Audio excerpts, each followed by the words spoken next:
The tragedy that occurred there in Minneapolis, it was on so many levels, it was a tragedy. Obviously, we mourn the loss of life, and nobody wanted to see that happen. We also see the tragedy of ICE, our law enforcement officers. And we've got to continue to remind people ICE are simply law enforcement officers, and they're doing their job. And for them to come under the increased number of attacks, I mean, the number of attacks is up over 1,300%.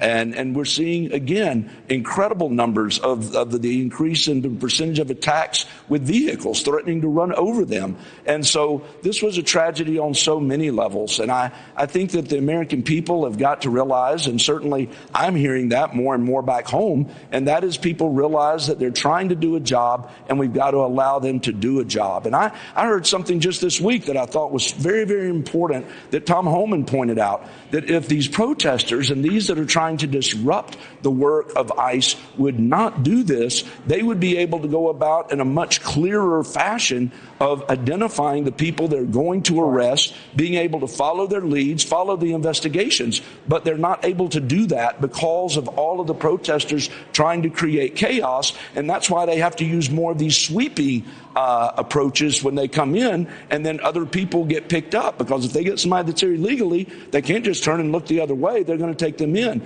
But if these protesters would allow them to do their job, they can get these people.